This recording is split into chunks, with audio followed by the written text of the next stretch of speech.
City boy, city boy. Ladies and gentlemen, it's your boy, Nate the Great, back with another video. And today, I wanted to do a 13 Reasons Why Seth Rollins Sucks video.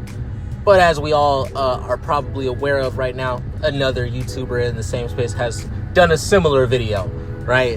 As to what, as to that, if you haven't checked it out, Haters 25 Reasons Why Seth Rollins Sucks has a couple of the reasons why I would have put in my 13 Reasons Why video. So you're still going to get that 13 Reasons Why video. We're probably just going to do that one next week. But today I really wanted to focus on Seth Rollins' faction.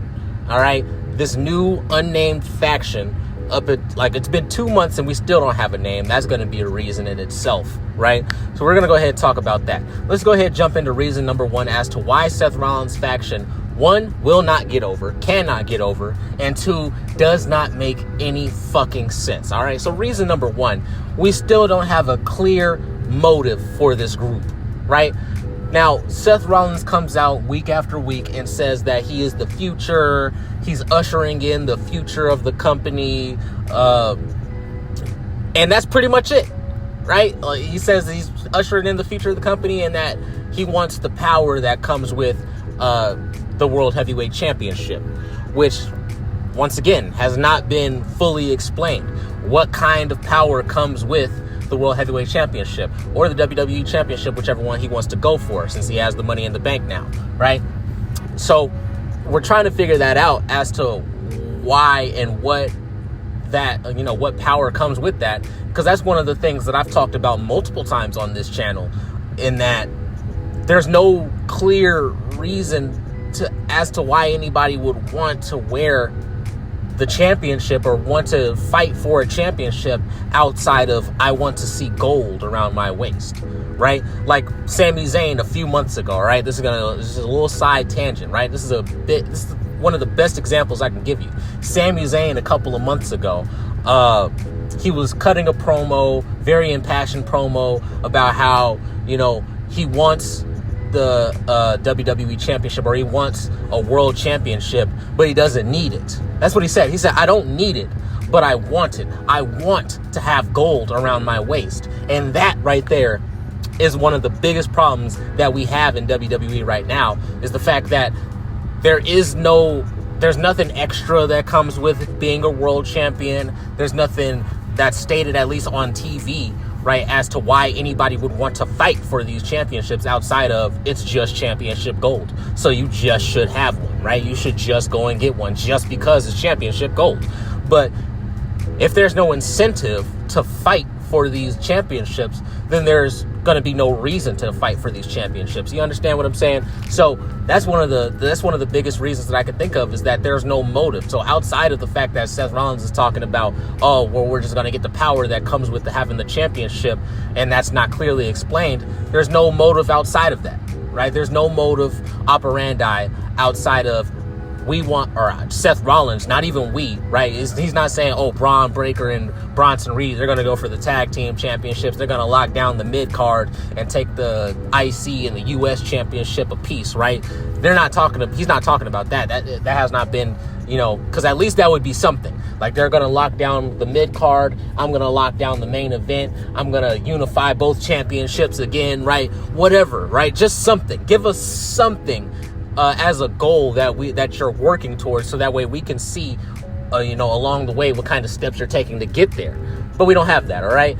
Reason number two, we still don't know why Braun Breaker or Bronson Reed have decided to put their singles run on pause, so that way they can help Seth Rollins get to where he's getting. Braun Breaker in particular, all right, because we'll get into Bronson Reed, but Braun Breaker in particular was somebody who was well on his way to the main event scene, right? He didn't lose his last title clean necessarily, right? Because Dominic Mysterio pinned, I believe, Finn Balor to win the IC championship in the Fatal 4-Way at WrestleMania. So there's that, right? Braun Breaker, he didn't lose, right? He didn't get pinned in that way, I should say. He lost, but he didn't get pinned. So, he can use that in getting up to the main event, right? He got cheated out of it, basically, right? He wasn't even involved in the decision to lose the championship. You know what I mean? So he was well on his way. we still don't understand why Braun Breaker would go from having such a dominant run as an IC champion and just as a singles competitor, period, to wanting to be on Seth Rollins' team and helping Seth Rollins get to wherever he's trying to get. And the same with Braun Breaker or Bronson Reed. I might have gotten these ones mixed up, but that's another big reason, right? We're gonna get into that, Braun and Bronson, right? But anyways, Bronson Reed, on the other hand, he was just feuding with Seth Rollins, right? Like, before he left, Bronson Reed was in like a 2-month feud with a blood feud with Seth Rollins. There was a night where Bronson Reed came out and hit Seth Rollins with like 7-8 tsunamis, right? 7-8 tsunamis off the top rope, and they went into multiple matches after that, right? There was no, squashing of this beef, out of nowhere, just out of nowhere, at Saturday Night Main Event, somehow, some way, Bronson Reed just makes his way, and the beef is already squashed. Seth Rollins is hugging and kissing all over Bronson Reed, and the shit just doesn't make sense. And even when we come to, it was either the next Monday night or the Monday night after that, where Paul Heyman was saying, hey, Bronson Reed tried to destroy Seth Rollins. He tried to make a name by destroying Seth Rollins. And then that was it. He just mentioned that in passing. He didn't say, oh, well, Seth Rollins saw something in him, so Seth Rollins called him up, or me as the wise man, I made the decision to call him up so we could squash that beef because, they would work better together than separate, right? That was never an explanation that was given. Maybe it's something that's implied in some kind of way, but it's not outright stated, and it's not even shown, right? So there's that. And then on top of that, the next week or maybe a couple weeks after that, you had Solo Sikoa kind of mentioned in passing too, like, hey, we were just fighting with each other at War Games, right? Like, we were on the same team at War Games up against the Faces, right? Up against Roman Reigns and CM Punk and them. Seth Rollins was too pussy to even get into the War Games match, or he just didn't want to help out Roman Reigns, whatever the case might be, right? So since Seth Rollins didn't even want to help out Roman Reigns, he probably would have, if Seth Rollins wanted to help him out or help out, Jey Uso and them, instead of Roman Reigns, right? Then they would have been fighting each other too. That would have been a thing. But, obviously CM Punk came in and all that. But it still doesn't make sense insofar as the fact that we never got an explanation as to why the beef was squashed or how the beef got squashed, right? Then let's get into reason number 3. Braun Breaker and Bronson Reed. They have very similar names. I'm not happy that Braun Strowman is gone, but you had Braun Strowman, you had Braun Breaker, and you got Bronson Reed. These names are all too close together. It reminds me of the Wolf of Wall Street. Jordan Belfort, he was like, yeah, I got 2 bodyguards, both named Rocco, right? Like, it's basically the same shit, right? I got 2 bodyguards, both named Braun, right? One Braun, and then the other one is Bronson, right? Like, it's the same shit. And then the group, this is kind of a whole, in this whole reason number 3, right? The group does not look right? You got Seth Rollins, he's taller than both Braun Breaker and Bronson Reed. So Seth Rollins and these 2 guys, they're walking around looking like a dick and balls, right? And then you got Paul Heyman, who is not a good manager. I don't care what anybody says. Paul Heyman has never gotten anybody over. Let's just make this very fucking clear. Did Paul Heyman get Curtis Axel over? No. Did Paul Heyman get fucking Cesaro over? No. He hasn't gotten any fucking body over.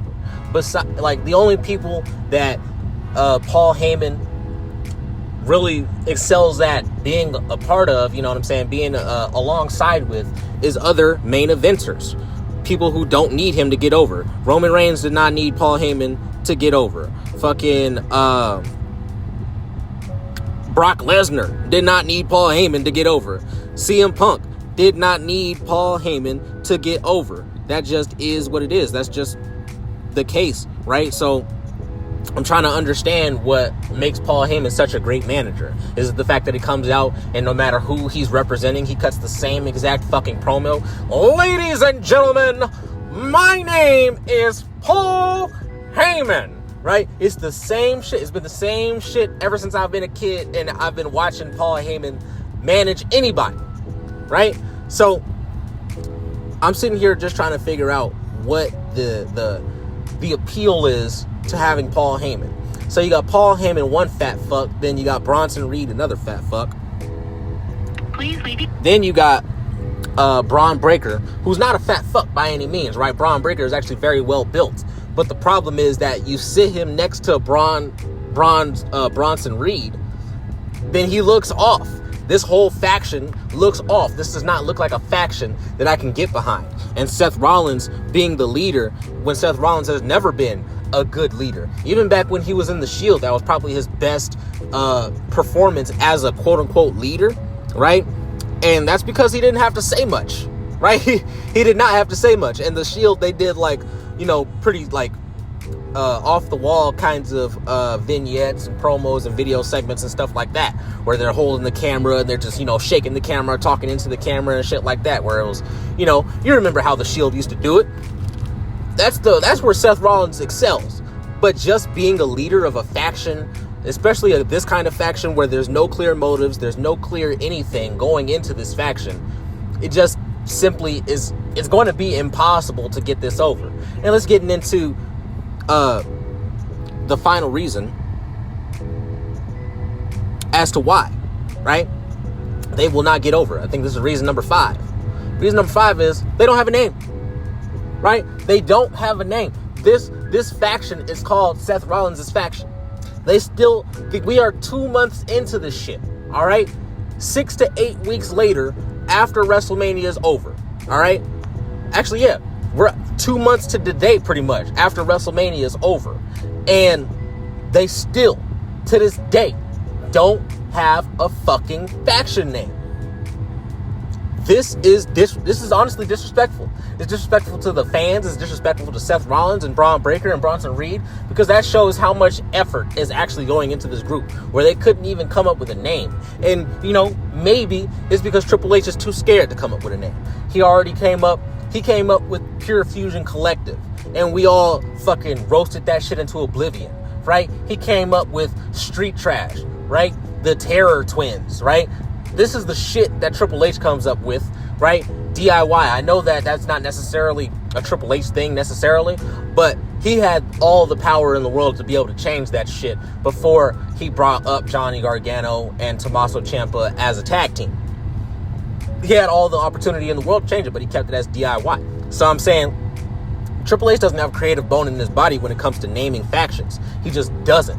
So that's another big issue with this faction, is that we don't even have an identifiable name to call them. And calling them Seth Rollins' faction, calling them Seth Rollins and Bronson Reed and Braun Breaker and Paul Heyman, right?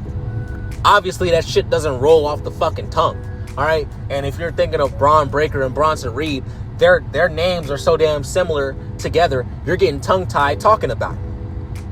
So this faction is dead in the water, and it's been dead in the water ever since they announced this faction, right? Ever since that first night where Seth Rollins comes out when he has Bronson Reed or Braun Breaker right behind him and Paul Heyman talking for him and all this shit, right? Ever since then, this whole fucking shit has been dead in the water. Seth Rollins has not cut not one good promo that actually has explained this faction and what it's actually, meant to do for him, for his career, for the career of Braun Breaker, for the career of Bronson Reed, for the career of Paul Heyman.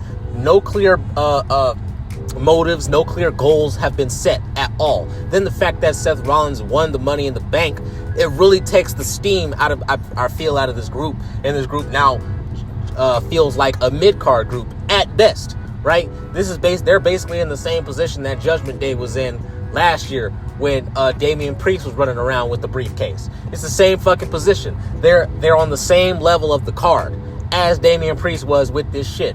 And as many times as Seth Rollins has already had, right? He has already had multiple good opportunities to want to go out there and just take the World Heavyweight Championship right out from underneath Gunther, Jay, whoever, right? Jay Uso and Gunther just got done with a fucking brawl for the ages. I'm not saying it was the greatest match of all time or nothing even close to it. I'm just saying they had a brawl for the ages, and the fact that both of them were out of breath, tired. Gunther tapped out Jey Uso, or choked out Jey Uso, I should say. Gunther's tired as fuck after the match. Why not come out, beat the shit out of Gunther, and take the title right then and there? Right? You got 3 people with you. Seth Rollins himself, and then he has Braun Breaker and Bronson Reed right behind him. They could have beat the shit out of Gunther right after that, and then just took the World Heavyweight Championship. And that, don't say it wouldn't have been impactful because of whatever the case might be. Maybe it happens on Monday Night Raw or whatever. That would have just made Monday Night Raw better. Right? It would have just made Raw way better. Because we don't want to see Gunther back with the title. And what are we going to get now that Gunther has a title? A match with Goldberg? What the fuck is this shit? Right? Like, what is even going on in WWE? So, that's been the video for right now. I'm most likely going to have another video coming out a little later on in the day. So, let me know what y'all thought about this video. Like and subscribe if you want to hear some more. And this has been your boy, Nate the Great, back with another video. And I'll see you in the next one. Peace.